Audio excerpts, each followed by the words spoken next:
امتحان کیا کیا ہوتے ہیں؟ امتحان ایک یہ ہے جو سب سے بڑا ہے، جو حضرت ابراہیم علیہ السلام کے اسوہ سے ہمارے سامنے آتا ہے. آپ کی محبت کس کے ساتھ ہے؟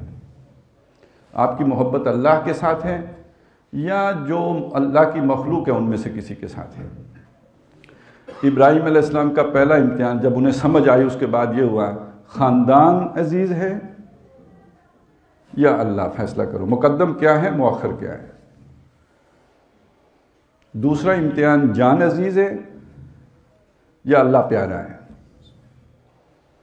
اس میں بھی سرخرو ہو گئے. تیسرا امتحان، وطن یا مشن؟ ہجرت کر کے نکل گئے. آخری امتحان، بیٹا یا اللہ؟ یہ چاروں امتحان محبت کے امتحان ہیں.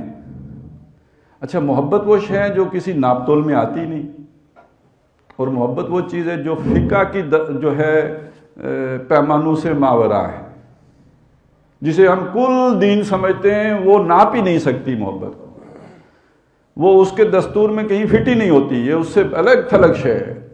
فقہ تو یہ ناپے گی کہ آپ نے نمازیں پوری پڑھی ہیں، صحیح پڑھی ہیں، تعدیل ارکان ہے نہیں ہے، اس کو تو وہ تو گنتی کی چیزیں دیکھے گی، ناپ تول کی چیزیں دیکھے گی. محبت، شوق، جذبہ، خشوع، خضوع، یہ چیزیں تو وہ ہیں ہی نہیں کہ جو تعلق مع اللہ جو فقہ کی گرفت میں آ سکیں. تو امتحان محبت کا ہے. اب ذرا دیکھیے وہ آیت کہ وَلَنَبْلُوَنَّكُمْ بِشَيْءٍ مِّنَ الْخَوْفِ وَالْجُوعِ وَنَقْصٍ مِّنَ الْأَمْوَالِ وَالْأَنفُسِ وَالثَّمَرَاتِ، اس میں جو بنیادی باتیں آئیں، زندگی کے لیے خطرات، زندگی کا بھی نقصان، اولاد کا بھی نقصان، محنتوں کا نقصان. یہ محنتوں کا نقصان بڑا اہم ہے. یعنی وہ جو وطن تھا نا وہاں حضرت ابراہیم علیہ السلام کے دور میں، اور جس وطن کے بارے میں اقبال نے یہ بھی کہا کہ یہ جو ان تازہ خداؤں میں بڑا سب سے وطن ہے، جو پیرہن اس کا ہے وہ مذہب کا کفن ہے، وہی اقبال ایک بات اور بھی کہتے ہیں، ایک اور الہ بھی ہے. وہ الہ کیا ہے؟ ان تازہ خداؤں میں وطن والی بات تو آئی، اگرچہ بت ہیں جماعت کی آستینوں میں، مجھے ہے حکم اذان لا الہ الا اللہ. یہ جماعت کی آستینوں میں بت کب بنتے ہیں؟ مولانا امین حسن اصلاحی نے اس کی وضاحت کی ہے. ہماری قرارداد تاسیس جو تنظیم اسلامی کی ہے، جس میں یہ مقرر کیا گیا کہ ہم نے یہ تنظیم کیوں بنائی، اس کا مقصد کیا ہے، اس کی وضاحت میں مولانا امین حسن اصلاحی فرماتے ہیں کہ جماعتیں، انجمنیں، ادارے بنتے تو کسی مقصد کے لیے ہیں، اور کچھ وقت گزرنے کے بعد خود مقصد بن جاتے ہیں. اور جب خود مقصد بن جاتے ہیں تو اب ان کے الفاظ تو جو ہیں وہ وہاں پہ پڑھ لیجئے گا، وہ اس سے زیادہ سخت ہیں کہ پھر اس سے کیا کیا فتنے وجود میں آتے ہیں، اور وہ دین کا کس طرح جو ہے وہاں پھر کچومر نکلتا ہے. اس لیے کہ پھر معیار وہ جماعت بن جاتی ہے. جو شے جماعت کے فائدے کے لیے ہیں اس کے لیے جھوٹ بھی بولا جا سکتا ہے، اس کے لیے غیبتیں بھی کی جا سکتی ہیں، اس کے لیے دوسرے کی کردار کشی بھی کی جا سکتی ہے، اس کے لیے ہر فراڈ کیا جا سکتا ہے. کیوں؟ آپ کی نظر میں خیر جماعت ہے. جب جماعت کی یہ حیثیت بن جاتی ہے تو وہ بت بن جاتی ہے. جب وہ اپنے مقصد سے ہٹ جاتی ہے اور محض مقصد جماعت ہو جاتی ہے، یہ اب بت ہے. اور وہ جس کی محبت اب بھی اللہ کے ساتھ ہو، ظاہر ہے یہ جو سٹرکچر کا بت ہے یہ کوئی چھوٹا سا بت نہیں ہوتا. یہ اسماعیل سے محبوب ہوتا ہے، اس کے گلے پہ چھری چلانا، اس کو چھوڑنا، یہاں تعلقات منقطع کرنا، ان دوستیوں کے تعلق سے صرف نظر کرنا، یہ کوئی آسان کام نہیں ہوتا.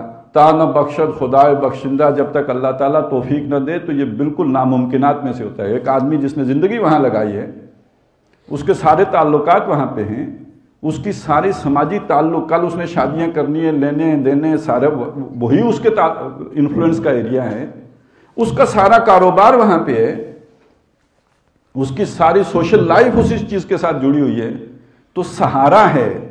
اب سوال یہ ہے کہ آپ کا اصل سہارا اللہ ہے یا یہ جو جماعت کا سٹرکچر ہے یہ بت بن گیا یا نہیں بن گیا؟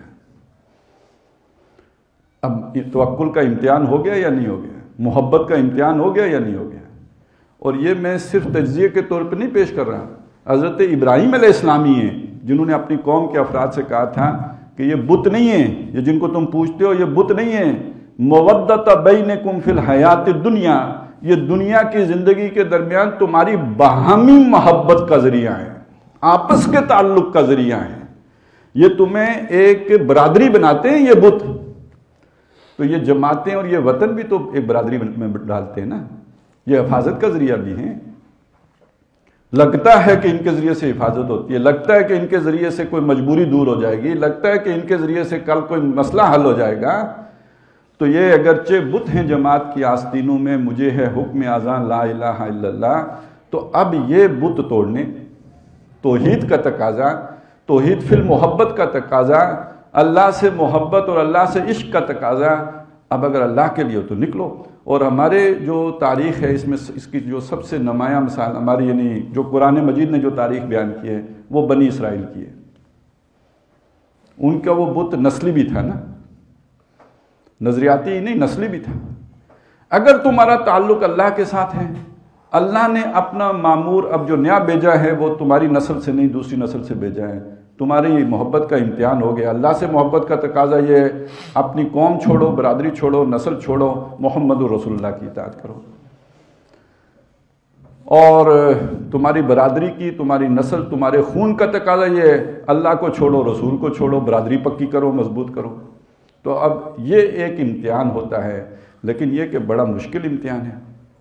ایک آدمی چلا ہو اسلام آباد کے لیے اور کہیں سہاوا پہنچ چکا ہو، اور اس کے بعد معلوم ہو کہ ڈرائیور کی نیت بدل گئی ہے، میں نے گاڑی چھوڑنی ہے،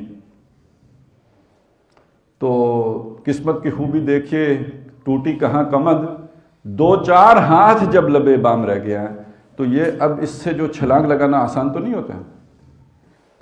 لیکن اگر آپ یہاں اللہ کے لیے آئے تھے تو پھر اس میں آپ کو کوئی دیر لگانے کی ضرورت نہیں، پھر آپ کو کوئی اس میں ہیل ہیلا کرنے کی ضرورت نہیں ہونی چاہیے، پھر تو آپ کو وہ فیصلہ کرنا چاہیے جو اللہ نے لا کے آپ کے سامنے رکھا ہے۔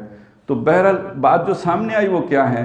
اگر اللہ ان صلاتی و نسکی و محیای و مماتی للہ رب العالمین ہے، جینا اور مرنا اللہ کے لیے ہے، تو پھر اس سے کیا غرض کہ وسیلے کے طور پر اللہ نے اب کیا شے سامنے لائی ہے؟ کوئی بھی نہ ہو اکیلا بھی چلنا ہوتا ہے، اور کوئی ذریعہ میسر نہ ہو تو پیدل بھی چلنا ہوتا ہے۔ تو اللہ نے جب بلا لیا تو پھر تو اس کے لیے آپ کے لیے اس کے علاوہ کوئی چارہ ہی نہیں ہوتا۔ تو اس دوران یہ تو ہوگا، ہم جماعتیں بنائیں گے، وہ خراب ہوں گی، وہ خراب ہوں گی، پھر دیکھا جائے گا کہ ہم اس امتحان میں پورے اترے ہیں یا نہیں، کہ جو اب ہم نے ایک نئی شروعات کرنی تھی۔